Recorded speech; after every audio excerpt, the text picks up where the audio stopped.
Oke, kita mulai ya Bang Leo, Mas Kiki. Ya. Oke, Mer. Ya, selamat pagi rekan-rekan media yang sudah hadir melalui Zoom pagi ini. Terima kasih atas kehadirannya telah bergabung dalam konferensi pers soal sikap pandangan Greenpeace Indonesia terhadap hasil COP26. Jadi COP26 yang baru saja berlangsung di Glasgow dan baru saja usai ya Sabtu kemarin. Dan saat ini kita mau menyikapi terhadap hasil-hasil yang muncul selama 2 pekan konferensi tersebut berlangsung.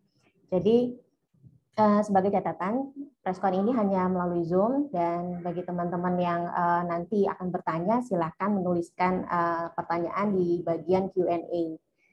Dan soal COP ini sendiri, kita tahu bahwa selama 2 minggu belakangan kita menaruh banyak harapan sebenarnya, mengingat ini adalah sebuah konferensi tertinggi. Jadi pertaruhannya banyak, harapannya banyak yang kita sampaikan baik dari LSM, dari mahasiswa, dari kaum pemuda lainnya, wadah-wadah pemuda, dan juga bahkan dari siswa sendiri ya. Kita sebenarnya sudah mempunyai target di dalam NDC, dokumen NDC. Kita mempunyai target bahwa dengan usaha sendiri kita mau mencapai penurunan emisi sebesar 29% dengan usaha sendiri dan 41% dengan bantuan internasional di tahun 2030. Nah, tetapi selain target tersebut juga sebenarnya pemerintah kemarin sudah mensubmit ke PBB soal dokumen long term strategy for local bond and climate resilient untuk tahun 2050. Jadi di dokumen tersebut sudah ada 3 skenario yang pemerintah sampaikan dan tetapi menariknya adalah tidak ada perubahan target emisi di situ. Jadi target emisinya itu tetap di angka tersebut dan menariknya juga bahwa tidak ada pengurangan porsi energi kotor seperti batu bara. Jadi kalau teman-teman lihat misalnya di dokumen RUPTL terakhir itu 2021 sampai 2030 itu batu bara masih menempati porsi yang terbesar gitu. Meskipun ada pengembangan energi yang mereka sebut baru terbarukan, tapi tetap saja batu bara mendapatkan porsi yang lebih. Nah, begitu juga di sektor kehutanan. Jadi di skenario 3 skenario dalam dokumen LTS LCCR tersebut tidak ada untuk penghentian deforestasi secara total gitu. Meskipun angkanya memang disebut diklaim melandai, tetap saja kita melihat bahwa deforestasi itu tetap ada. Dan itu menariknya. Target kita sebenarnya tentu berharap deforestasi ini menjadi 0 atau 0 ya. Itu yang kita harapkan untuk bagaimana sektor energi dan sektor kehutanan, 2 sektor yang sebagai penghasil emisi terbesar ini akhirnya bisa mengurangi secara signifikan kontribusi emisinya terhadap emisi total di negara ini.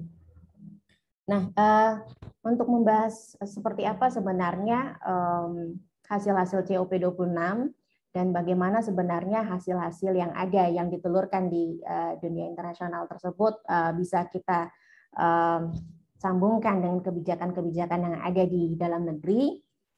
Sudah hadir bersama kita 2 narasumber dari Greenpeace Indonesia. Yang pertama kita sapa Bang Leo, nama lengkapnya Leonard Simanjuntak selaku Kepala Greenpeace Indonesia. Selamat pagi Bang Leo. Selamat pagi Mary, selamat pagi teman-teman jurnalis yang saya hormati. Dan narasumber kedua kita Mas Kiki Taufik selaku Kepala Kampanye Hutan Global Greenpeace untuk Indonesia. Selamat pagi Mas Kiki. Selamat pagi Mbak Mary, selamat pagi teman-teman jurnalis semua. Oke, 2 narasumber nanti akan berbicara soal baik itu di sektor energi, kehutanan, ataupun nanti kaitannya sama dengan kebijakan carbon offset ya yang belakangan mengemuka.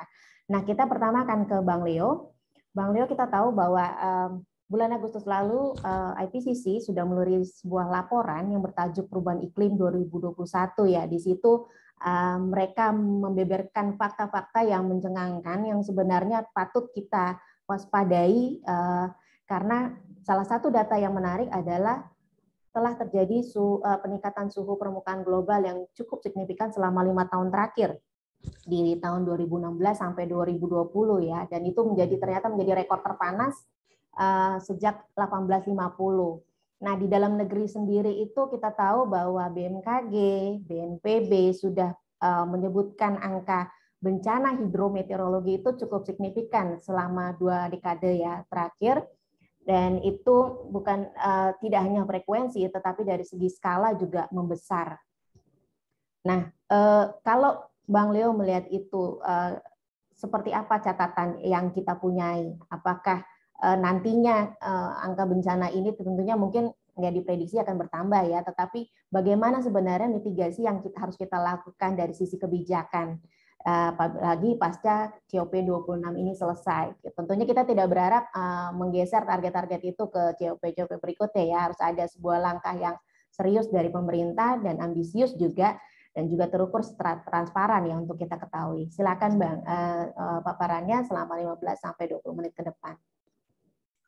Terima kasih Mary. Salam sehat untuk semua teman-teman jurnalis. Jadi saya mau mulai dengan tadi yang disampaikan Mary bahwa bencana iklim itu sudah terjadi sekarang. Krisis iklim sudah terjadi dan kita melihat sebenarnya di sekitar kita di Indonesia, di wilayah-wilayah Indonesia sebenarnya fenomena itu sedang berlangsung sekarang. Sintang, juga Batu, sebelumnya Seroja di NTT, Kalimantan Selatan di awal tahun, Jakarta di awal tahun, Semarang juga. Itu semua salah satu penanda yang sudah sangat valid diakui adalah curah hujan ekstrim pada waktu yang singkat yang bisa sangat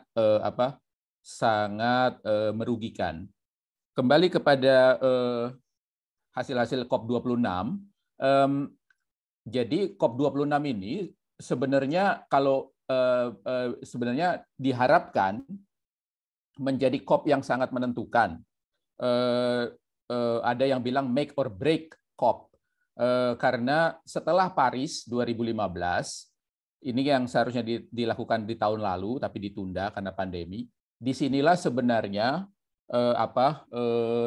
terjadi konfirmasi, seharusnya terjadi konfirmasi dan juga terhadap target-target Paris, dan kemudian juga peta jalan yang jauh lebih kuat untuk penurunan emisi karbon, sehingga kita kembali ke jalur 1,5 derajat pemanasan maksimum. Karena hanya dengan kembali ke jalur 1,5 derajat pemanasan maksimum, kita bisa menghindarkan bumi dan kita semua dari bencana iklim permanen. Jadi yang kita lihat sekarang ini bisa menjadi permanen nanti di pertengahan abad atau menuju ke akhir abad ini. Nah, tapi ternyata hasilnya cukup mengecewakan karena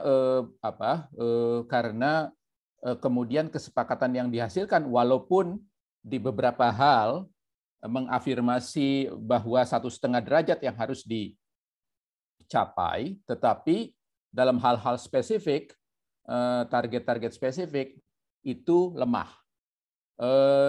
Kita melihat juga berbagai lobby sampai bahkan di menit-menit akhir dari negara-negara, beberapa negara besar seperti India, Saudi Arabia, dan Australia yang merupakan negara-negara industri fosil, dan juga lobby dari industri fosil dunia, perusahaan-perusahaan oil, minyak, gas, dan batu bara dunia itu bekerja sampai menit-menit terakhir untuk melakukan kompromi sehingga target-target yang disampaikan itu menjadi tidak kuat.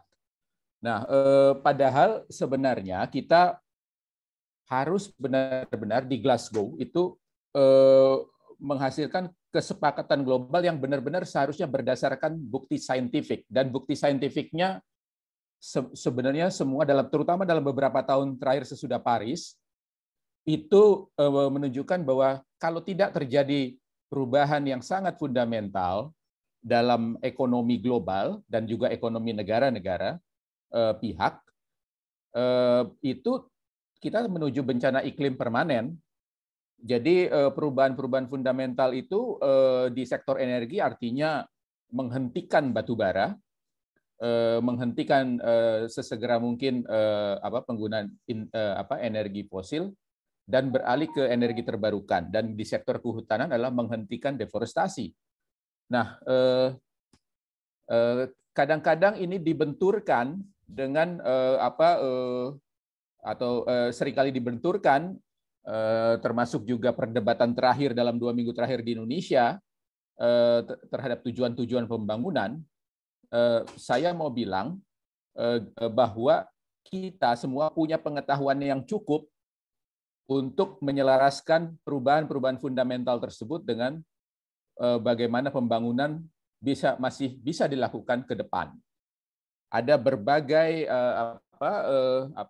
rumusan untuk itu sudah terbukti dilakukan di berbagai belahan dunia, walaupun masih dalam skala-skala yang kecil, tetapi kita harus menuju ke situ sebenarnya.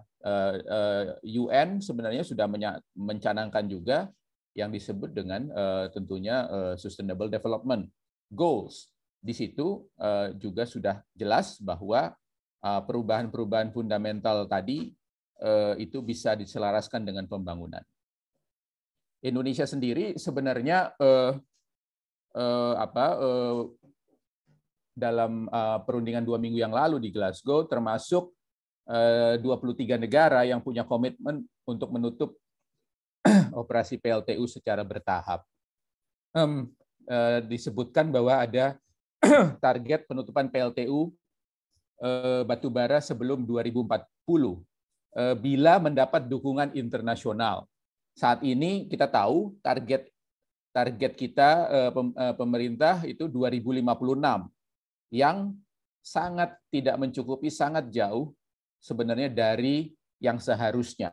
Yang seharusnya bahwa batubara, PLTU batubara itu sebenarnya harus sudah ditutup. Kalau sainsnya bilang 80% untuk seluruh PLTU di dunia ini harus sudah tutup pada tahun 2030.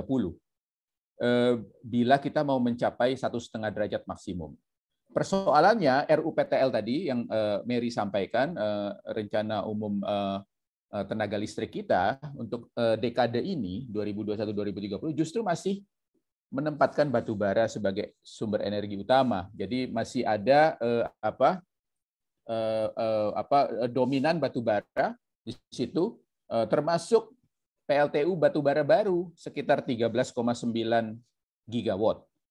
Jadi ini harus berubah. Jadi apa yang menjadi komitmen Indonesia di Glasgow itu harus terimplementasi dengan perubahan kebijakan yang terukur di sektor energi yang dengan timeline yang terukur dan jelas. Dan ini kita melihat sendiri bahwa sebenarnya kan hampir seluruh PLTU batubara di Indonesia ini kan dilakukan dengan pembiayaan dari luar negeri. Institusi-institusi finansial dari luar negeri, termasuk negara-negara yang biasanya mendukung pembiayaan PLTU batubara sudah berubah, sudah mencanangkan bahwa mereka tidak akan lagi membiayai PLTU batubara. Jadi kita sebenarnya kalau mau terus dengan memperbanyak PLTU batubara, memasuki tingkat resiko yang sangat tinggi. Baik yang disebut dengan aset terdampar nantinya ataupun secara keekonomian sebenarnya nanti untuk beberapa tahun ke depan karena energi terbarukan semakin murah, sumber energi batubara akan menjadi jauh lebih mahal daripada energi terbarukan dan pilihan-pilihan ini sangat beresiko. Nah, untuk itu sebenarnya kebijakan energi nasional harusnya berubah secara fundamental sehingga pembiayaannya harus beralih kepada pembiayaan untuk energi terbarukan secara masif. Kita menyayangkan di keputusan COP yang kemarin masih ada ruang untuk pembangkitan listrik lewat tenaga batu bara yang kalau yang kita pahami dan gerakan lingkungan pahami adalah memberikan space kepada teknologi yang disebut dengan carbon capture and storage, penangkapan dan storage dari karbon. Teknologi ini sampai saat ini kelayakannya belum terbukti dan juga diperkirakan sangat mahal. Nah, ini salah satu hasil lobby dari industri batubara. Nah, ini kita sayangkan ada dalam keputusan COP dan memperlemahnya. Demikian juga keputusan untuk yang kemudian melemah untuk mengacu kepada subsidi energi fosil. Disebutkan bahwa subsidi energi fosil yang tidak efisien harus dihentikan, tetapi berarti yang efisien masih boleh. Subsidi energi fosil tidak ada lagi yang efisien. Tidak ada lagi yang efisien, dan kalau misalnya kita harus mensubsidi, subsidi itu harusnya kepada energi terbarukan. Kita harus mensubsidi masa depan kita, bukan mensubsidi masa lalu kita. Saya kira itu nanti mungkin ke Kiki dulu, dan kemudian nanti mungkin saya akan tutup sedikit Kiki dulu untuk sektor kehutanan. Terima kasih.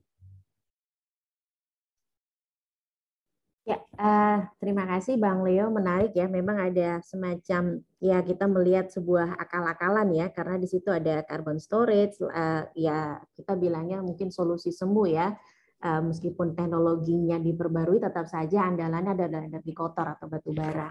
Lalu subsidi energi fosil yang efisien. Kata-kata efisien ini menarik karena kalau dielaborasi yang efisien itu seperti apa. Nah, nanti kita akan membahas lebih lanjut, tapi terlebih dahulu kita akan mengundang Mas Kiki sebagai Mas Kiki Taufik, Kepala Kampanye Hutan Global Greenpeace untuk Indonesia, yang akan berbicara mengenai sektor kehutanan. Nah, Mas Kiki, tadi sudah disampaikan oleh Bang Leo sedikit bahwa target kita sebenarnya nol deforestasi. Nah, ini menyimak data sektor kehutanan itu sebenarnya seperti apa sih kondisi baik itu hutan, mungkin hutan alam yang tersisa, ataupun menarik juga melihat data deforestasi yang kita punya gitu. Nah, karena memang kalau kita lihat sektor kehutanan ini kan adalah salah satu sektor penyumbang emisi yang bersanding dengan sektor energi ya, dua sektor terbesar. Nah, ini gimana catatan Mas Kiki soal data-data terkait sektor kehutanan dan juga harapan sebenarnya seperti apa untuk mencapai target nol deforestasi. Silakan Mas Kiki. Baik. Ya, terima kasih Mbak Mary, terima kasih teman-teman semua yang sudah hadir. Yang pertama memang seperti yang Bang Leo sudah sampaikan, bahwa ada beberapa hal yang menjadi catatan kami, dan terutama dari sektor kehutanan. Sebenarnya pada saat Presiden Jokowi bersama dengan lebih dari 100 kepala negara ikut menandatangani Glasgow Declaration ya on forest and land use, sebenarnya itu cukup clear message-nya bahwa dalam pledge tersebut disampaikan menghentikan halt and reserve forest loss and land degradation by 2030.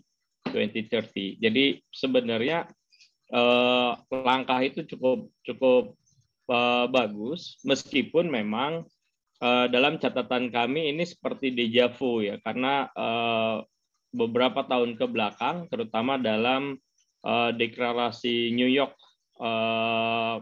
tentang forest, yaitu KTT Iklim tahun 2014, sebenarnya sudah ada penandatanganan komitmen dari para pemimpin negara untuk mengurangi hilangnya hutan alam hingga setengahnya pada tahun 2020, dan mengakhiri di tahun 2030. Artinya sebenarnya roadmap-nya sudah clear.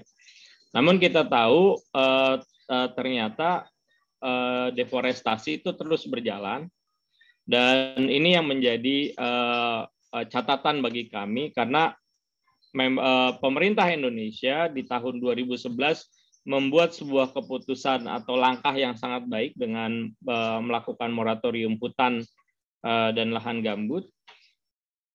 Meskipun dalam perjalanannya dari analisis kami menggunakan data-data KLHK, data-data pemerintah, ternyata deforestasi di dalam area moratorium itu masih tetap terjadi. Ada sekitar 1,2 juta hektar deforestasi terjadi di dalam areal moratorium dari 2011 sampai 2018. Hal yang menarik di sini yang menjadi catatan karena data moratorium ini selalu diperbaiki setiap 6 bulan. Sehingga memang kalau kita mau lihat, kita menganalisis lagi setiap 6 bulan seperti itu.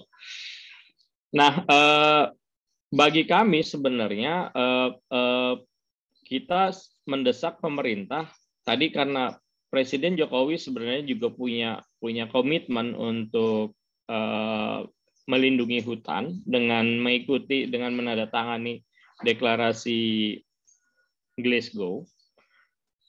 Nah, yang penting saat ini adalah bagaimana pemerintah komitmen tersebut diimplementasikan. Karena dalam hal ini kami juga melihat perlunya pemerintah untuk menghentikan izin-izin baru. Kemudian melakukan evaluasi terhadap izin-izin konsesi yang sudah dikeluarkan. Nah, dalam riset kami terakhir, bulan lalu kami mengeluarkan sebuah riset yang berjudul Sawit dalam Kawasan Hutan. Kami menemukan 3,12 juta hektar sawit yang beroperasi secara ilegal di dalam kawasan hutan. Artinya proses langkah korektif yang dilakukan oleh pemerintahan Presiden Jokowi masih harus ditingkatkan. Artinya dengan ditemukannya seluas 3 juta, lebih dari 3 juta hektar perkebunan di dalam kawasan hutan, seharusnya ada langkah korektif berupa evaluasi izin atau bahkan berakhir pada pencabutan izin. Itu satu. Kemudian kami juga dalam hal ini mendesak pemerintah untuk memperkuat penegakan hukum. Karena setelah tadi misalnya izin-izin itu direview, kemudian dicabut, dievaluasi, maka perlu ada penegakan hukum yang kuat, yang memberikan efek jerak kepada para pelaku deforestasi. Nah, ini target ini menjadi dengan memperkuat penegakan hukum, kami berharap pemerintah bisa mencapai nol deforestasi. Di lain pihak, kami juga melihat langkah pemerintah dalam hal moratorium hutan dan lahan gambut yang saat ini sudah dipermanenkan. Namun kami masih melihat bahwa harus diperkuat dengan regulasi yang lebih kuat dan mengikat, yaitu pada level misalnya ditingkatkan menjadi peraturan presiden. Saat ini berupa instruksi presiden, seperti yang saya sampaikan di awal, meskipun sudah ada impres, kita masih menemukan ada 1,2 juta hektar deforestasi di dalam areal moratorium. Artinya apa? Artinya peraturan dalam bentuk impres itu mungkin tidak sekuat dalam bentuk perpres.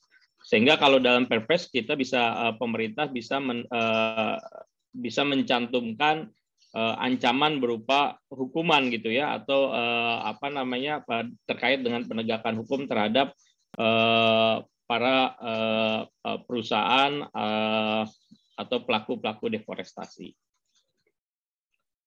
Kemudian yang perlu juga kami sampaikan di sini adalah perlunya pemerintah melanjutkan moratorium sawit yang berfokus kepada penyelamatan hutan alam, khususnya hutan alam yang tersisa yang belum dilindungi oleh moratorium hutan dan gambut.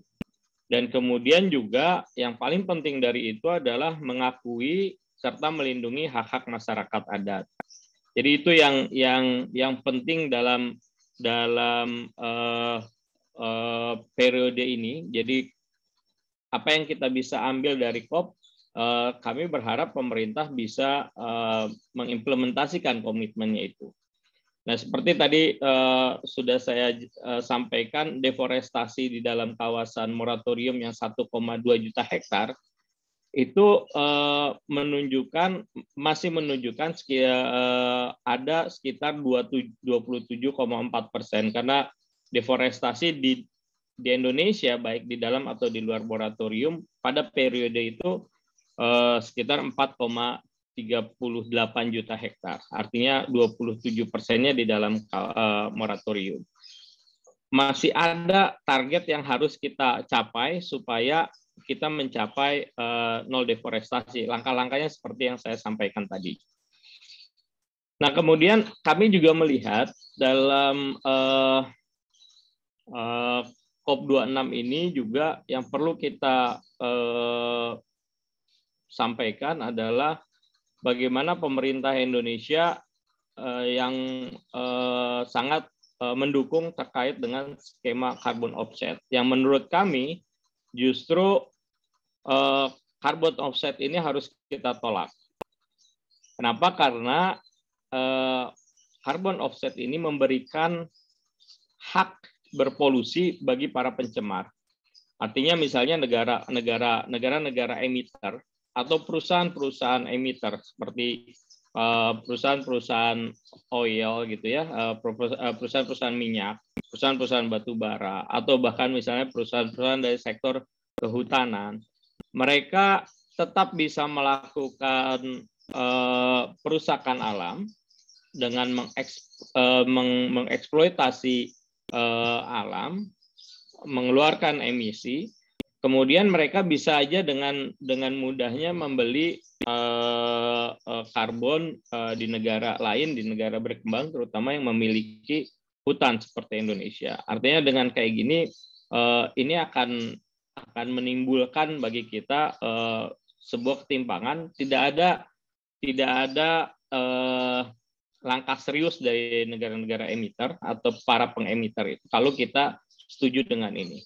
Hal lain yang mengkhawatirkan dari skema carbon offset ini adalah potensi timbulnya konflik baru antara masyarakat adat atau komunitas yang tinggal dan menggantungkan hutan, hidupnya di dalam hutan.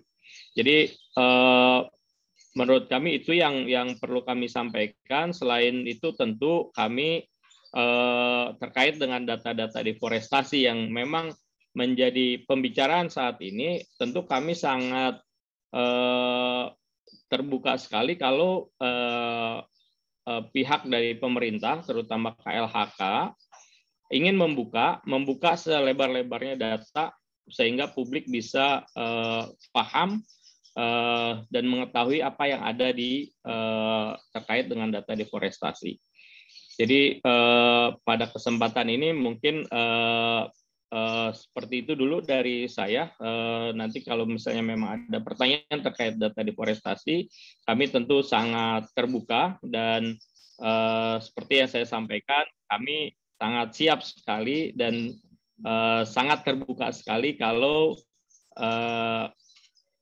pihak pemerintah bisa duduk bersama untuk membuka data dan menyampaikan kepada publik secara terbuka. Demikian dari saya, Mbak Mary. Saya kembalikan ke Mbak Mary. Ya, terima kasih Mas Kiki untuk paparannya. Tadi kalau saya mencatat bahwa sebenarnya meskipun kebijakan moratorium itu sudah ada, tapi data yang tercatat itu tetap ada 1,2 juta hektar lahan yang mengalami deforestasi ya. Lalu saran dari Mas Kiki bahwa sebenarnya selain kita juga melakukan penegakan hukum, yang pertama harus dilakukan adalah evaluasi izin-izin yang ada. Dan sangat diperlukan untuk mengeskalasi ya kebijakan dari level impres ke level perpres supaya ada semacam penguatan di situ. Dan itu tadi paparan dari narasumber kita, ada Bang Leo dan Mas Kiki. Apabila teman-teman media ya sudah ada pertanyaan, silakan menuliskan di kolom Q&A. Tapi sepertinya belum ada untuk saat ini ya. Kalau tidak di kolom Q&A juga bisa di kolom chat Zoom. Kita kembali ke Bang Leo. Bang Leo, soal carbon offset, carbon tax yang mengemuka selama COP ini berlangsung gitu, dan carbon tax khususnya tahun depan rencananya pemerintah akan melakukan itu mencoba di PLTU ya. Seperti apa gambaran yang kita punya hitung-hitungan bila carbon tax ini berlangsung? Karena menurut pandangan dari banyak orang, pemerintah sendiri bahwa ini akan mampu untuk mereduksi emisi, tetapi ada juga segelintir ya termasuk kita, ya ini hanya nanti tidak akan efektif untuk mengurangi emisi. Seperti apa Bang Leo? Terima kasih Mary. Jadi persoalan, jadi ini ada dua masalah. Tadi Kiki sudah sampaikan bahwa ada potensial problem yang besar sekali bila kita di COP26 itu rejim carbon trading itu disepakati karena ada potensi di mana emisi karbon itu tidak terjadi di sumbernya, di industri-industri fosil fuel yang kotor, baik di utara maupun di selatan, tetapi malah memanfaatkan karbon kredit yang dilakukan dalam skema offset tadi. Jadi itu persoalan yang serius ya, karena bisa terjadi sebenarnya ini menjadi hitung-hitungan akuntansi karbon saja gitu, bukan penurunan emisi karbon yang sesungguhnya. Nah, untuk Indonesia, di Indonesia,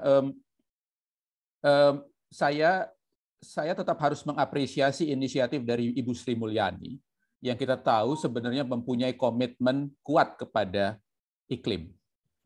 Kita tahu itu, tetapi dia harus berhadapan dengan banyak pihak yang tidak ingin berubah, gitu.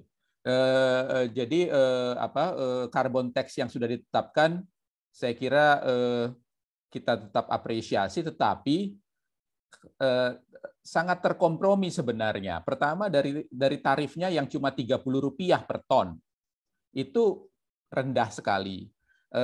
Tidak memberikan istilahnya, menurut kami tidak memberikan efek deterrence. Deterrence efek itu efek yang penangkal untuk industri. Ini kan mau ditetapkan di PLTU batubara ya, untuk pertama kali. Itu dari hitung-hitungannya terlalu murah carbon tax-nya begitu. Dan seharusnya progresif. Sama seperti kita juga menerapkan progresif tax kepada income, seharusnya makin kotor, makin banyak emisi karbonnya, itu makin mahal pajaknya. Nah, kembali lagi sebenarnya kemudian harusnya ada kebijakan yang makin clear dari pemerintah untuk pembiayaan yang masif kepada energi terbarukan. Nah, jadi carbon tax ini saya sih berharap skema carbon tax di dalam negeri ini menjadi lebih progresif, dan kemudian mekanisme yang carbon pricing yang ditetapkan melalui Perpres itu yang ditandatangani Pak Jokowi sebelum berangkat ke Glasgow, itu tidak kemudian menjadi ajang carbon offset dalam negeri, begitu. Di mana industri fosil fuel dalam negeri malah bukan mereduksi emisinya, malah sibuk membeli karbon kredit dalam negeri dari hutan-hutan Indonesia yang masih tersisa. Itu yang berbahaya. Begitu, Mary. Makasih.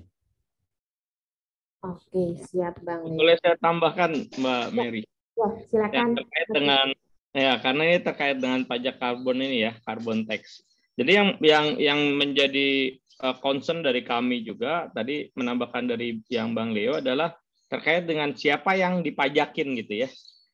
Karena dalam pasal di artikel di ininya itu ada saya bacakan ya, subjek pajak karbon yaitu orang pribadi atau badan yang membeli barang yang mengandung karbon dan atau melakukan aktivitas yang menghasilkan emisi karbon. Jadi subjeknya itu badan yang membeli. Nah ini selain dengan harganya yang hanya 30 rupiah per kilogram per CE per karbon ya, ini pun juga selain terlalu murah, kemudian juga ini tidak memastikan, tidak memaksa bahwa pelaku yang membuat karbon itu teremisi yang menghasilkan itu tidak betul-betul disasar. Jadi misalnya kalau dari sisi misalnya para pelaku industri tambang batubara atau misalnya pelaku industri yang melakukan deforestasi, mereka tidak langsung dikenakan pajak itu. Itu aja. Saya over ke Mbak Mary. Terima kasih Mas Kiki. Sudah ada sejumlah pertanyaan, tapi dengan Mbak Santi akan mengajukan pertanyaan secara lisan. Silakan Mbak Santi. Halo, selamat pagi. Nama saya Santi dari jurnalis IDN Times. Saya ingin bertanya, mohon maaf kalau misalnya pertanyaan ini mungkin sudah tercover sebelumnya, karena tadi saya mendengarkan pemaparan sembari di jalan. Kalau melihat dari pemaparan yang terjadi di Glasgow itu kan memang tidak seperti bayangan awal atau harapan semua pemimpin negara di awal penyelenggaraan COP26 ini gitu. Frasenya diubah dari phase out menjadi phase down untuk kesepakatan penggunaan energi fosil batubara. Nah, yang ingin saya tanyakan ke Mas Kiki dan Mas Leonard, dampaknya terhadap industri batubara di negara kita dan ke lingkungan itu apa? Apakah artinya menjadi ada celah begitu bagi pemerintah untuk tidak hold komitmennya untuk mengurangi penggunaan bahan bakar fosil ini hingga di masa yang akan datang? Itu saja. Terima kasih. Terima kasih Mbak Santi. Untuk pertanyaan ini silakan Bang Leo yang menjawab. Baik, makasih Mbak Santi. Jadi memang inilah persoalan kita kemarin di COP26 yang tadi Mbak Santi sebutkan itu terjadi di last minutes ya, the last couple of days, karena kita lihat bahwa draft kesepakatan hari Rabu dan kemudian draft kesepakatan hari Jumat itu masih menyebutkan phase out coal, yang hari Jumat sudah lebih lemah karena disebutkan phase out coal yang tidak emisinya bisa dikurangi. Jadi yang tidak bisa mengurangi emisinya, unabated. Nah, bahkan di kesepakatan finalnya lebih buruk lagi, menjadi phase down. Jadi kita berharap sebenarnya sinyal dari Glasgow ini kuat. Jadi yang paling kuat. Karena kita memang membayangkan akan terjadi kompromi-kompromi di tingkat nasional. Jadi kalau Glasgow-nya saja kesepakatan Glasgow-nya saja sudah terkompromi dengan signifikan, dan kita tahu yang meminta ini adalah India. Di menit-menit terakhir itu yang India sebagai tentunya negara emisi dan pengguna batu bara terbesar, salah satu yang terbesar sekarang, itu menyatakan bahwa dia akan keluar dari kesepakatan Glasgow kalau itu tidak dirubah menjadi phase down. Jadi itu kompromi yang signifikan, dan kalau kita bawa ke ranah nasional, ya sinyalnya menjadi lebih lemah begitu. Dan kita berharap kita berharap pemerintah Indonesia tetap punya komitmen yang kuat untuk misalnya tetap push untuk penutupan PLTU batubara dengan bantuan internasional pada 2040. Saya harus akui bahwa kesepakatan yang melemah di hari terakhir di Glasgow itu memberikan ruang kepada industri batubara, termasuk misalnya tadi yang saya sudah sebutkan, ruang bagi teknologi carbon capture storage yang sekarang digadang-gadang, terutama oleh Australia. Kalau CCS ini oleh Australia, tapi juga di sini di dalam negeri ini lagi marak begitu digadang-gadang. Ini keandalannya belum terbukti sama sekali, biayanya mahal sekali, dan jauh-jauh lebih penting kita berinvestasi di energi terbarukan, langsung ke energi terbarukan. Terima kasih. Ya, terima kasih Bang Leo. Nah, Bang Leo dan Mas Kiki, ini ada banyak pertanyaan ya. Kita nanti akan saling bergantian. Pertama dari Mas Yuan Adriles. Mas Yuan mengatakan yang bikin mengutip Menko Marves ya, dari Menko Luhut, yang bikin NGO ini dari mana data dia. Jadi ini soal data ya, Bang Leo dan Mas Kiki. Kita kan hanya membuat untuk kita dan internasional. Dan sekarang satelit itu nggak bisa dibohongi, maka NGO ini mau kita audit. Nah, itu mengutip pernyataan dari Menko Luhut. Nah, pertanyaannya, bagaimana Greenpeace menanggapi pernyataan tersebut? Mungkinkah KLHK bersedia duduk bersama? Mungkinkah Greenpeace bersedia duduk bersama dengan KLHK untuk memaparkan data? Mungkin Bang Leo yang lebih dulu, nanti ditambahkan oleh Mas Kiki. Silakan. Mungkin saya cuma mau Kiki kayaknya yang sebagian besar lebih tepat untuk menjawab ini, karena kalau begini, kalau soal audit sajalah yang saya respon gitu ya.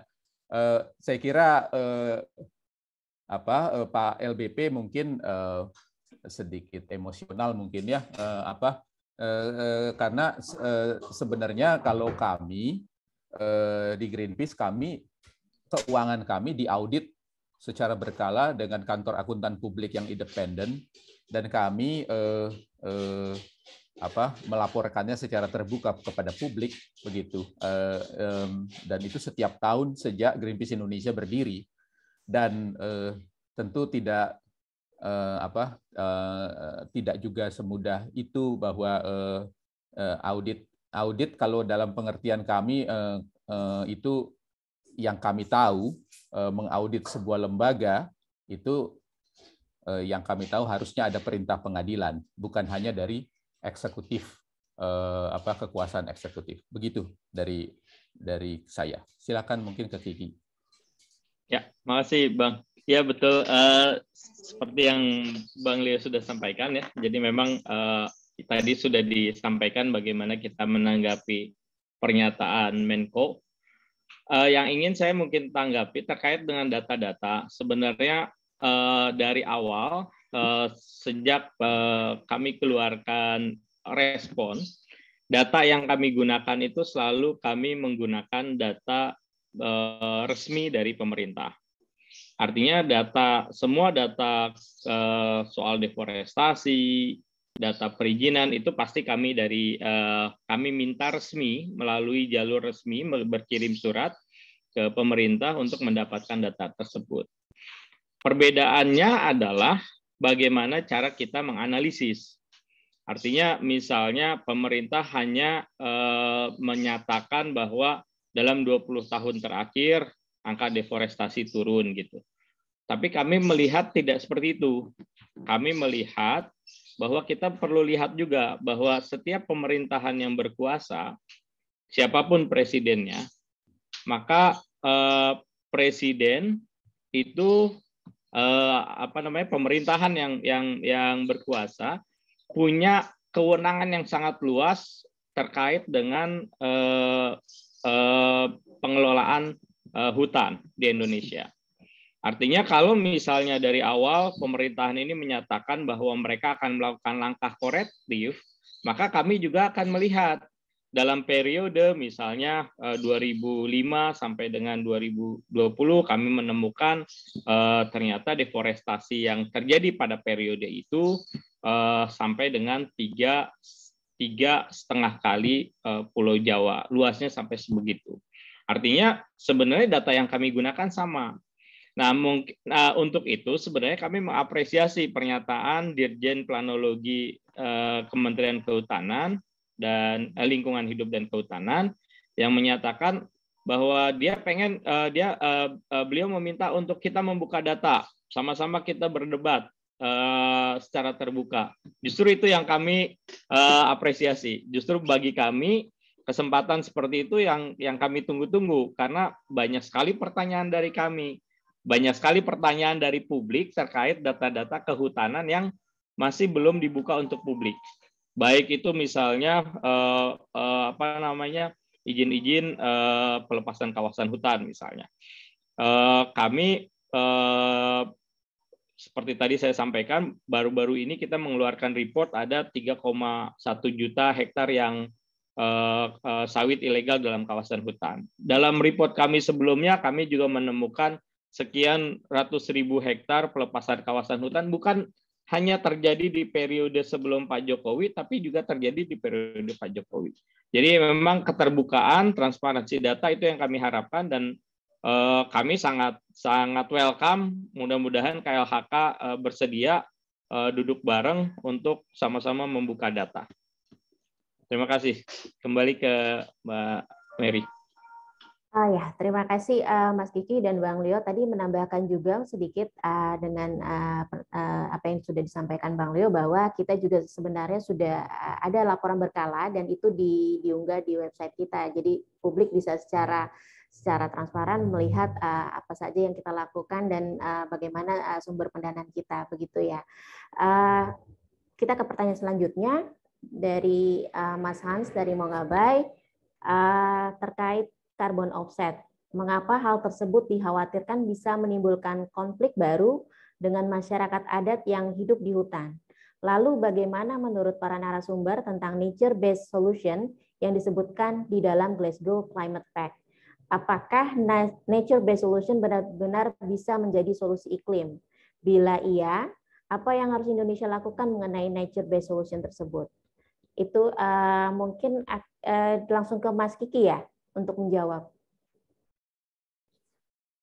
Baik, terima kasih Mas Han pertanyaannya. Ya, memang seperti yang saya sampaikan tadi, bahwa banyak sekali kekhawatiran dari kami ya, terutama dari civil society, bahwa carbon offset ini akan menimbulkan konflik baru dengan masyarakat adat atau masyarakat yang hidup di wilayah hutan. Kenapa hal ini kami sampaikan? Karena memang dari banyak kasus yang terjadi sampai saat ini, bahkan pemerintah kita belum juga mengesahkan atau memproses RUU masyarakat adat. Artinya jaminan bagi masyarakat adat terhadap wilayah mereka itu sampai saat ini belum mendapat jaminan yang bagus. Kita punya banyak sebenarnya kita punya banyak kasus ya, jadi carbon offset nih misalnya, perdagangan carbon offset di perdagangan karbon di Indonesia ini mungkin salah satu kasusnya ada di Kalimantan ya.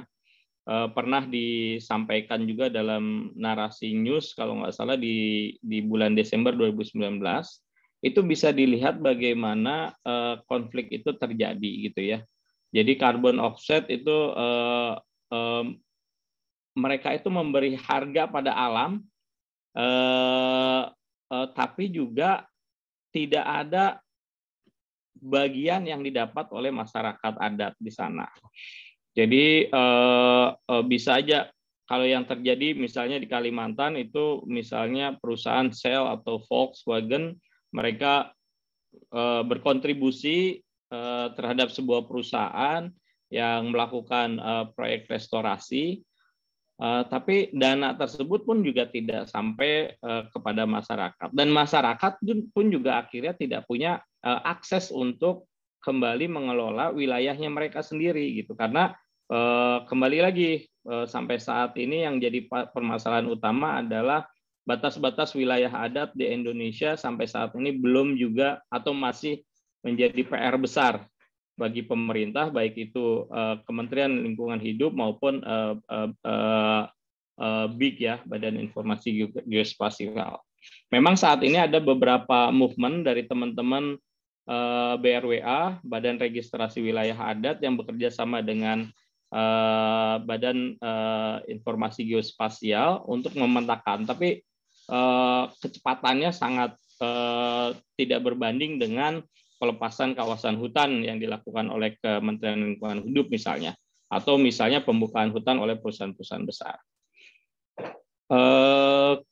Kemudian ya, nature based solution yang disebutkan dalam Glasgow.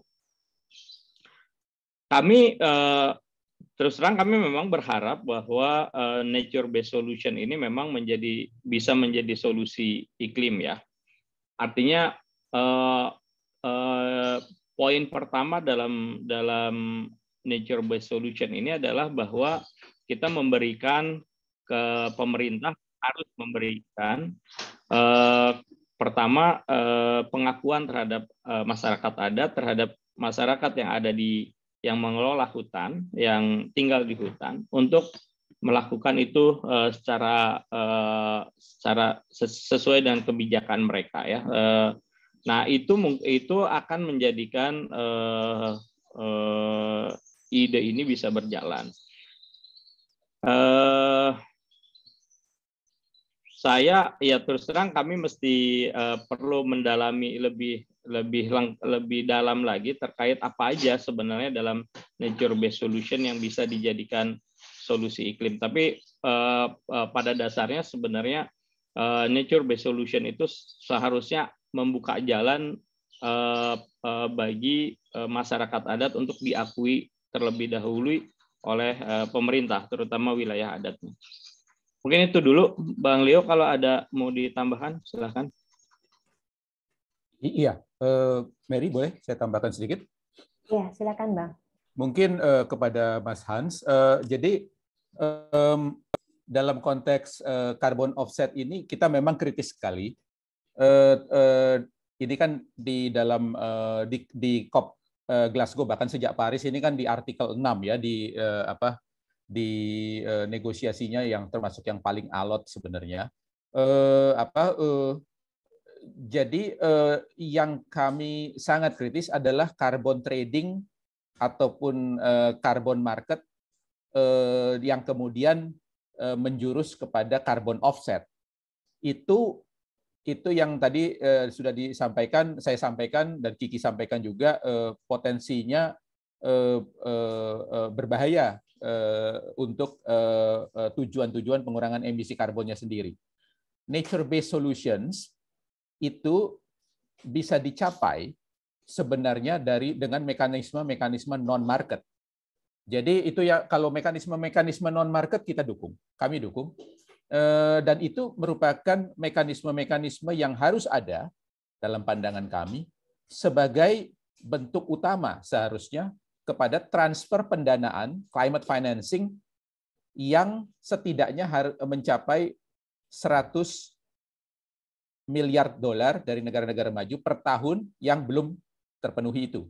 Yang jadi salah satu instrumen utama, jadi instrumen utamanya seharusnya adalah instrumen-instrumen non-market dalam bentuk kerjasama internasional antar pemerintah, dalam bentuk kerjasama bilateral dan multilateral yang spesifik, yang menempatkan tadi menambahkan kepada Kiki, menempatkan pengakuan dan penghargaan misalnya dalam konteks nature based solution kepada masyarakat hukum adat. Jadi bukan kemudian menghasilkan konsesi-konsesi baru atas nama carbon offset. Jadi itu yang yang kami kritisi, dan itu sebenarnya banyak sebenarnya mekanisme yang tersedia yang bahkan sudah ada dari sejak dulu, seperti debt for nature swap. Jadi memberikan hutang negara-negara berkembang dan miskin ini kemudian digantikan dengan bantuan internasional dan bukan market ya, untuk bantuan internasional untuk menjaga menjaga keberlanjutan hutan-hutan yang masih tersisa. Kira-kira begitu tambahan saya. Nah, kembali ke Mary. Terima kasih Bang Leo. Kita ke pertanyaan selanjutnya dari Mbak Aida. Di sini ya Mbak Aida adalah bisa dibilang ekspertis ya, bukan dari media. Bertanya soal yang baru-baru ini ya, beberapa bulan lalu itu bahwa ekosida dimasukkan menjadi kejahatan kelima di dalam Statuta Roma ya, oleh Mahkamah Pengadilan Internasional. Nah, ini bagaimana tanggapan mungkin dari Bang Leo? Ya, terima kasih Mbak Aida Greenberry. Thank you. Well, we're at the moment not really focusing on ecocide, but I think we always welcome this legal explorations, including in ICC, with these proposal for adoption of ecocide as the the fifth international crime. So I mean there's a lot that I think can be explored, and although it's not really at the moment the focus of Greenpeace, of Greenpeace Indonesia particularly,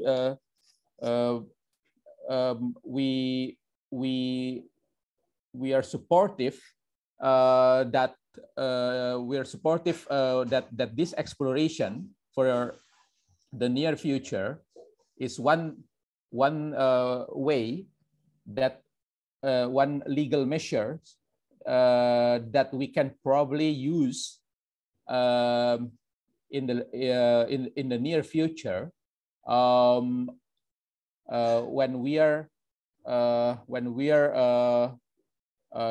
if we are serious, and maybe we have to go down this path at some point to protect and to defend our forest and to fight against deforestation. But I think we need to have further discussions about this, and I'm happy to further the discussion. Thank you. Oke, terima kasih Bang Leo. Tadi pertanyaan dari Mbak Aida ya soal Statuta Roma. Kita ke Mas Yuan Adriles. Pajak karbon yang ditetapkan pemerintah dinilai terlalu rendahkah sebesar Rp30? Dan menurut kita, adakah sudah ada hitung-hitungan berapa pajak atau pajak karbon yang seharusnya ditetapkan? Bagaimana Bang Leo? Makasih Mas Yuan. Kami belum menghitung secara spesifik berapa seharusnya, tetapi secara prinsip pajak itu harusnya punya istilahnya secara prinsip ya punya deterrence effect tadi yang saya sebutkan. Jadi dia bisa menjadi punya efek atau disincentive effect untuk si polluters atau emitters karbon ini mengemisi lebih banyak atau bahkan mengemisi. Kalau bisa nol kan tentu kita berharap sampai situ. Nah, Rp30 per ton itu dari hitungan manapun terlalu murah begitu. Jadi tentu kita akan coba masuk eksplorasi lebih detail soal ini. Dan kami sebenarnya khawatir bahwa terjadi kompromi yang signifikan di sini, karena ya kita kan tahu bahwa sektor kelistrikan kita masih sangat didominasi batu bara, dan bagaimanapun sampai sana kita tahu juga bahwa ada resistensi yang kuat sekali untuk batu bara memperpanjang umurnya di Indonesia. Jadi saya kira kita harus dengan terbuka, dan ini kan terus terang saja konsultasi publiknya minim ya dalam untuk tarif misalnya carbon tax yang kemudian masuk ke undang-undang HPP ini. Konsultasi publiknya saya kira minim sekali kepada stakeholders gerakan lingkungan, itu agak cukup minim untuk sampai ke penentuan tarif ini. Jadi saya sih berharap bahwa Kementerian Keuangan dan DPR memang sudah disahkan dan baru saja disahkan, nantinya bisa melakukan revisi sehingga kita punya teks yang progresif dan benar-benar memberikan mekanisme deterrence effect ataupun disincentive effect kepada para polluters tersebut. Terima kasih. Kembali ke Mary. Boleh sedikit nambahin. Tadi yang disebut Bang Leo itu 30 rupiah per kilo ya, bukan per ton. Jadi kalau per ton itu 30.000 per ton, dan ini memang tetap lebih rendah. Jadi mungkin ini kesempatan, dan ini memang yang perlu dilakukan adalah kita bisa lakukan sebenarnya pemerintah melalui badan riset misalnya atau para saintis melakukan valuasi ekonomi terhadap wilayah yang akan dibuka. Jadi contohnya misalnya kalau misalnya sebuah hutan di Kalimantan dibuka untuk batu bara, sebenarnya bisa dihitung valuasinya bagaimana nilainya secara ekonomi, termasuk kehilangan ekosistem, kehilangan biodiversity. Dan ini yang bisa kita bisa hitung berapa nilai sebenarnya pajak karbon yang tepat. Karena tanpa ada valuasi ekonomi yang tepat, bisa jadi angka-angka yang akan dikeluarkan itu hanya tidak bisa mengcover kerugian dari sisi bukan hanya ekosistem tapi juga biodiversity loss-nya, kehilangan biodiversity yang mungkin tidak bisa digantikan. Over. Oke, terima kasih Bang Leo, Mas Diki. Kita lanjut ke pertanyaan dari Mbak Sari dari Kompas. Meminta tanggapan mengenai kritik Greenpeace terhadap pidato Presiden Jokowi terkait deforestasi yang berujung pada pelaporan di Kapolda ya. Oke, tadi sebenarnya ini sudah dijawab Mas Kiki ketika paparan ya, tapi boleh mungkin Mbak Sari diulang sedikit Mas Kiki. Oke, mau saya atau Bang Leo? Saya aja. Baik, ya terima kasih Mbak Sari atas pertanyaannya. Memang kita mendengar juga kemarin hari Sabtu ya bahwa ada pihak yang melaporkan kita terkait dengan kritikan kita kepada pemerintah. Yang pasti yang pertama yang ingin kami sampaikan bahwa kami sangat menyayangkan pelaporan seperti ini, karena di tengah kita lagi fokus terkait dengan perhelatan COP yang menentukan nasib dunia terkait ancaman krisis yang berdampak pada kita semua, termasuk juga dampak dari krisis ini, iklim ini akan didapat oleh pelapor dan keluarganya.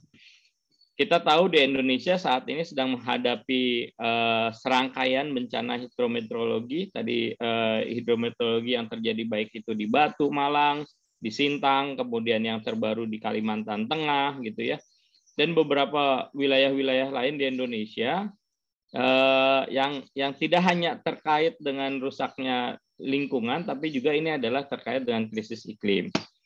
Kemudian yang kedua, tuduhan menyebarkan hoax atau berita bohong itu sama sekali tidak berdasar.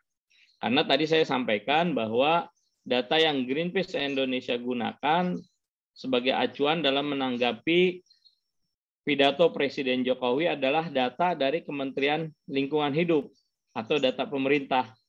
Artinya kalau menuduh kami menyebarkan berita bohong, berarti pelapor juga sama saja menuduh data pemerintah bohong gitu. Nah, Greenpeace Indonesia dalam hal ini hanya menyampaikan beberapa bagian dari fakta yang tidak disampaikan oleh pemerintah sebagai penyeimbang informasi yang disampaikan kepada publik. Karena menurut kami, publik berhak mendapatkan informasi yang utuh dan berimbang.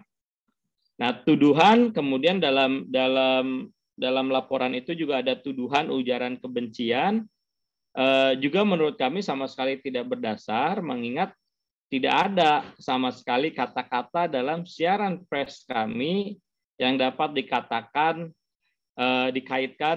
dengan ujaran kebencian. Selain itu, ya kami Greenpeace Indonesia adalah organisasi kampanye lingkungan yang menjunjung tinggi prinsip-prinsip damai tanpa kekerasan. Itu poin kedua. Poin ketiga, apa yang terjadi pada Greenpeace ini semakin menambah daftar panjang kasus ancaman kebebasan berekspresi dan berpendapat yang merusak iklim demokrasi di Indonesia di era pemerintahan Presiden Joko Widodo. Nah, penggunaan pasal-pasal Undang-Undang ITE yang bermasalah sebagai dasar pelaporan seharusnya sudah tidak diterima lagi oleh penegak hukum. Karena ada SKB antara Menteri Menkominfo, Jaksa Agung, dan Kapolri terkait implementasi Undang-Undang ITE, dan seharusnya pihak kepolisian menolak laporan tersebut. Nah, terhadap hal ini kami mengajak masyarakat untuk bersama-sama menjaga dan membangun ulang demokrasi di Indonesia dengan melawan praktek intimidasi dan represi seperti semacam ini, melawan para buzzer, para pendengung yang melontarkan narasi-narasi kosong yang mengalihkan publik dari fakta-fakta dan permasalahan bangsa yang jauh lebih penting seperti masalah korupsi, masalah konflik kepentingan pejabat negara, masalah perusakan lingkungan, dan masalah krisis iklim. Nah, hama-hama dalam demokrasi seperti ini kita harus lawan ya. Kemudian poin keempat yang ingin saya sampaikan adalah pelaporan terhadap Greenpeace ini juga bagian dari SLAP, Strategic Lawsuit Against Public Participation, atau tindakan hukum strategis untuk membuka partisipasi publik, dan ini menambah daftar panjang upaya serangan anti demokrasi kepada environment human rights defender. Padahal ada undang-undang tentang perlindungan dan pengelolaan lingkungan hidup di Undang-Undang Nomor 32 tahun 2009 pada pasal 66 memberikan jaminan kepada semua orang yang berpartisipasi dalam menyelamatkan lingkungan hidup. Jadi itu 4 poin yang ingin kami sampaikan terkait dengan menanggapi apa yang tadi ditanyakan. Nah, maka kami juga mendesak tanggung jawab dari pemerintah untuk serius dan berkomitmen lebih kuat dalam menghadapi ancaman bencana krisis iklim dengan menghentikan tadi penggunaan batu bara, menghentikan deforestasi, melindungi hutan Indonesia yang tersisa, menerapkan praktek ekonomi hijau, karena kita berada di bumi yang sama dan kita harus ingat bahwa masa depan bumi ini ada di tangan kita, masa depan anak-anak cucu kita ada di tangan kita. Saya pikir itu tanggapan dari kami. Saya kembalikan ke Mbak Mary. Ya, terima kasih Mas Kiki untuk jawabannya. Mungkin ini akan menjawab juga sekalian ya pertanyaan dari Mas Fahri dari Detikcom, karena pertanyaannya sama dengan Mbak Sari Kompas. Kita kembali ke list pertanyaan yang ada dengan Mas Pandu dari Harian Kompas juga. Salah satu yang banyak dibahas dalam COP26 itu adalah soal pendanaan iklim khususnya untuk negara berkembang. Jadi dari analisis Badan Kebijakan Fiskal, pendanaan iklim di Indonesia cenderung mengalami penurunan. Sedangkan climate budget tagging yang telah dilakukan, rata-rata alokasi anggaran perubahan iklim dalam APBN 2018 sampai 2020 itu mencapai 102,65 triliun per tahun. Nah, pertanyaannya, apakah ada kajian Greenpeace soal seberapa besar kebutuhan pendana iklim yang diperlukan untuk upaya adaptasi dan mitigasi perubahan iklim di Indonesia? Lalu dari sejumlah skema pembiayaan iklim, kira-kira skema seperti apa yang harus lebih dimasifkan pemerintah Indonesia mengingat di APBN juga terbatas? Ya, silakan mungkin Bang Leo untuk menjawab pertanyaan ini. Terima kasih Mas Mary, terima kasih Mas Pandu. Ya, tadi terima kasih Kiki, koreksi tadi Rp 30 untuk 1 kilogram. Jadi karbon tax yang saat ini di undang-undang HPP tetap sangat rendah kalau menurut saya. Jadi pertanyaannya, oke. Iya, memang kalau dari bahwa kami punya, apakah kami sudah punya studi atau kajian spesifik seperti apa climate financing yang dibutuhkan untuk Indonesia, kami belum. Ini studi besar sebenarnya yang harus dilakukan, dan ya tentunya mungkin kita perlu bersama-sama karena aspek-aspek yang harus dikaji sebenarnya, sekalipun sebenarnya jelas apa yang harus dikurangi dan apa yang harus ditambah, itu jelas. Batu bara harus secepatnya dihentikan, renewable energy harus secepatnya diperbesar secara masif. Itu tetapi tentunya aspek-aspek detailnya itu ada banyak sekali. Nah, sebenarnya persoalannya sebenarnya begini, kalau dari saya ya, apakah pendekatan climate budget tagging ini adalah sudah pendekatan yang paling tepat? Karena dan apakah itu sudah mencerminkan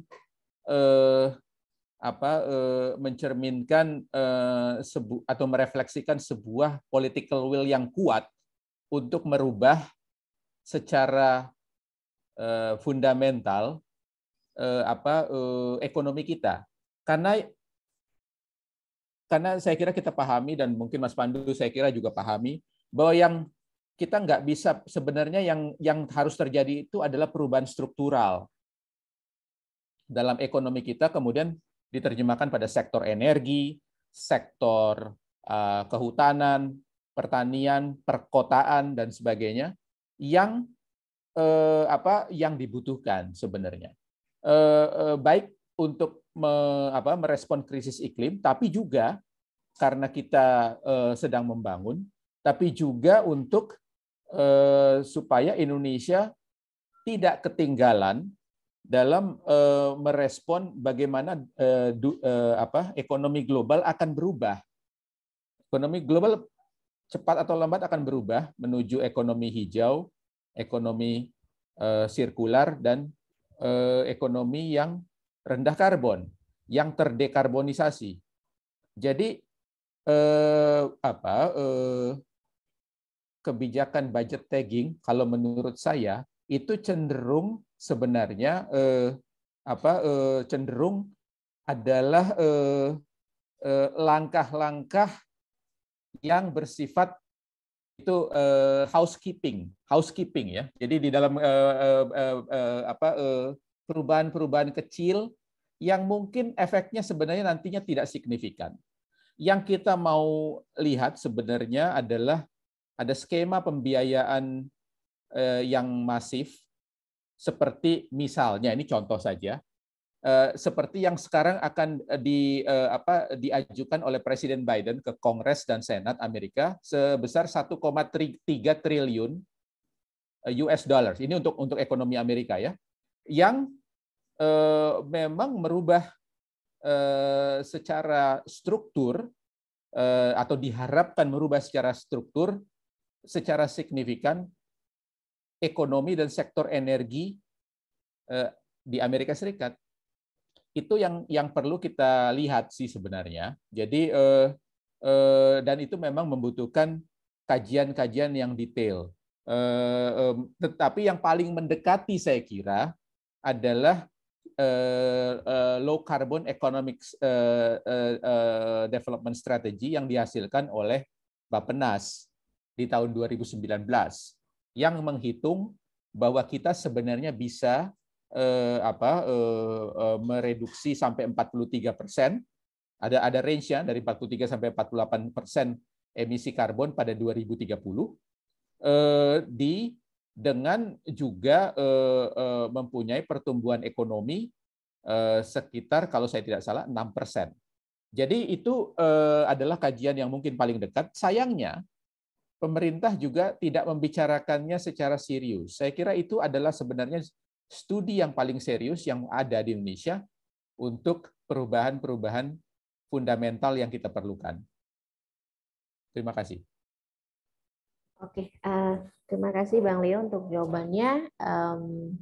Kita akan pertanyaan terakhir ya, sepertinya dari Kenny Betahita terkait carbon offset. Apakah ada contoh kasus di negara-negara lain atau Indonesia yang bisa mengilustrasikan bahwa penggunaan teknologi secara advance ya menjadi pemborosan atau tidak efektif? Bang Leo atau Mas Kiki, silakan. Mungkin Mbak Kenny, Mas Kenny atau Mbak Kenny ya, sorry. Ini maksudnya carbon capture kah atau carbon offset? Karena kalau carbon offset kan bukan teknologi, dia skema ini ya. Mungkin kalau carbon offset sendiri mungkin nanti Kiki bisa lebih ini karena memang carbon offset ini banyak berpengaruh kepada sektor kehutanan. Tapi kalau yang dimaksud adalah carbon capture, itu sebenarnya kita lagi ada beberapa eksplorasi yang dilakukan ya sekarang PLN ya, misalnya kayak di di PTBA itu rencananya Bukit Asam itu, dan kita melihat bahwa dari yang kita amati bahwa teknologi ini akan membuat biaya pembangkitan listriknya itu jauh lebih mahal, sehingga kemudian bahkan perlu terjadi pengurangan kapasitas. Jadi secara umum, kalau kami yang bisa kami sampaikan, jadi instead of daripada mengeksplorasi penggunaan teknologi yang belum terbukti, belum ada yang terbukti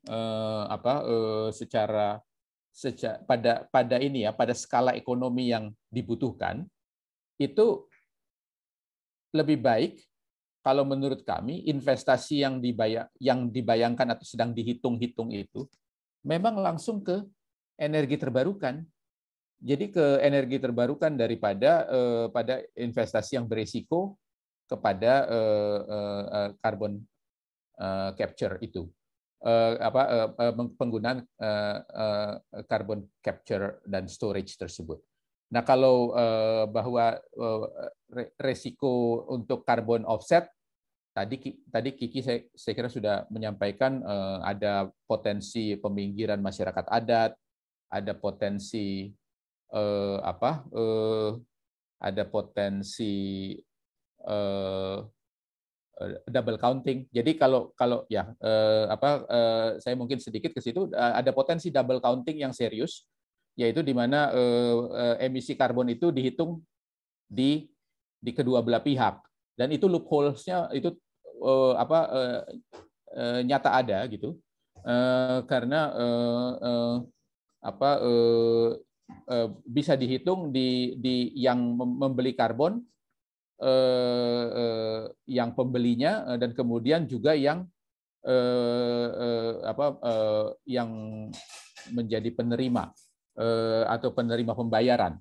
Nah, itu berbahaya sekali untuk hitungan karbon, emisi karbon yang harus direduksi untuk dunia, untuk secara global, karena kita sekarang sedang benar-benar harus ketat menghitung agar emisi karbon yang sesungguhnya itu terjadi, gitu, bukan hitungan akuntansi karbon saja, begitu. Terima kasih. Kembali. Oke, terima kasih Bang Leo. Ternyata ada satu pertanyaan lagi nih dari Mbak Ida, pertanyaan lanjutan ya. Mungkin ini pertanyaan terakhir sekaligus nanti ditutup oleh Bang Leo dan Mas Kiki dengan kalimat penutup ya untuk menyampaikan pesan terkait dengan AJOP 26. Pertanyaan Mbak Ida adalah apakah memungkinkan class action lawsuit against legal deforestation? Mungkin ke Bang Leo dulu, nanti ditambahkan oleh Mas Kiki sekaligus kalimat penutup untuk ending dari konferensi pers hari ini. Thank you Bang dan Mas. Ya, saya kira nanti Kiki tambahkan ya, karena mungkin jadi well, I think it is possible. I think and we should explore. We should explore the potential of doing this. Of course, anything well, the most important thing of doing class action is the solidity of the foundation, the solidity of the constituencies, of the affected communities that are aspiring to undertake the lawsuit. But I would imagine that the legal instruments of climate change, the Paris Convention, the Paris Agreement 2015, which we adopted in 2016, with a very creative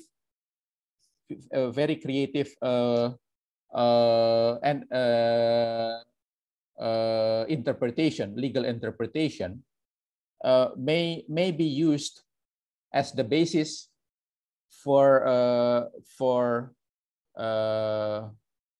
legal measures. In this case, maybe a lawsuit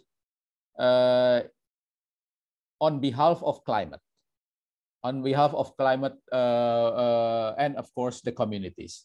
So it will need a very creative legal and I would imagine very sophisticated legal lawsuit. Lawsuit. But I think it's worth to explore. Mary, saya langsung ke penutup juga. Oh, oke. Ya, atau nanti. Oh. Silakan Bang, lanjutkan. Baik. Mungkin saya ingin menyampaikan sedikit saja. Jadi sainsnya itu sudah bilang clear sekali bahwa pada tahun 2030 kita harus mengurangi emisi karbon kita 45% dibandingkan emisi karbon global 2010. Kita masih sangat jauh dari itu. Kita masih studi yang terakhir saya baca, dalam posisi saat ini, kalau tidak ada ambisi-ambisi yang serius nanti di COP27 di Mesir yang dinyatakan, kita menuju bahkan increase 13,7% dari tahun 2010. Jadi gap-nya itu adalah 45 tambah 13,7, jadi 58,7% dari emisi global 2070. Dari emisi global 2010. Jadi kita itu sebenarnya harus dari posisi saat ini, dari agregat emisi karbon yang sudah dinyatakan, harus turun 58,7%. Itu tugas yang berat sekali dan benar-benar butuh terobosan-terobosan fundamental yang bersifat transformatif, bersifat struktural. Jadi bukan bersifat istilahnya piecemeal atau bersifat sporadis. Apalagi yang bersifat hanya untuk kepentingan-kepentingan jangka pendek. Hanya untuk kepentingan-kepentingan misalnya pendanaan dan sebagainya. Jadi itu yang saya mau sampaikan, tetapi saya juga ingin menyampaikan bahwa sebenarnya di COP26 2 minggu kemarin, kita bisa pada posisi yang sebenarnya lebih buruk pada kesepakatan yang dihasilkan bila tidak ada tekanan-tekanan yang militan dari kaum muda. Kita saksikan banyak sekali Greta yang baru, kaum perempuan, gerakan perempuan, masyarakat adat, dan keseluruhan gerakan iklim global. Kalau nggak ada itu, kalau tidak ada mereka dan kita semua mendukung dari sini, itu kita bisa punya kesepakatan COP26 yang lebih buruk, yang jauh lebih kompromistis daripada yang dihasilkan pada Sabtu malam kemarin di Glasgow. Terima kasih. Silakan Mas Kiki. Baik, saya menambahkan sedikit untuk pertanyaan Mbak Ida. Menurut kami memang sangat mungkin ya untuk melakukan class action lawsuit itu. Sebagai contoh misalnya di 2017 itu ada gugatan citizen lawsuit terhadap pemerintah dari warga Kalimantan Tengah terkait dengan kebakaran hutan, ya, Karhutla. Dan itu mereka sebenarnya sampai dengan di mahkamah terakhir, di Mahkamah Konstitusi mereka, di Mahkamah Agung ya, mereka memenangkan kasus itu. Yang kemudian Presiden kalau nggak salah terakhir masih banding. Nah, ini sangat memungkinkan, dan bahkan sebenarnya melihat kondisi saat ini, kami juga pikir kita bisa mengeksplor terkait dengan gugatan keadilan antar generasi. Ini pun juga bisa bisa dieksplor, karena kita tahu bahwa kebijakan para pengambil keputusan saat ini jelas-jelas berdampak sekali kepada generasi muda, dan generasi muda saat ini saya pikir sangat melek terhadap informasi, dan mereka sangat aware juga terhadap krisis iklim. Jadi itu sangat memungkinkan. Terakhir dari saya, ya Bang Leo sudah sampaikan terkait tadi COP, dan memang yang paling penting dari ini adalah apapun deklarasi atau kesepakatan yang didapatkan dari setiap KTT bumi atau KTT yang dilakukan oleh kepala negara atau pimpinan negara di negeri ini, tanpa ada implementasi yang kuat, maka itu hanya omong kosong belaka. Termasuk juga di dalamnya adalah bagaimana dalam hal mengimplementasikan ini pemerintah membuka seluas-luasnya akses kepada publik, transparansi terhadap data, terhadap proses yang dilakukan, sehingga partisipasi publik dalam penyelamatan bumi dalam kondisi krisis iklim saat ini, kita bisa sama-sama saling bahu-membahu gitu. Jadi saya pikir untuk COP jelas tadi hasilnya Bang Leo sudah sampaikan, dari saya hanya itu. Jadi saya berharap sebenarnya pemerintah betul-betul mengimplementasikan komitmennya, betul-betul menghentikan deforestasi. Pembangunan yang terjadi tentu juga bisa beriringan karena konsep pembangunan berkelanjutan itu sudah lama disampaikan, bahkan di era Profesor Emil Salim sudah disampaikan seperti itu.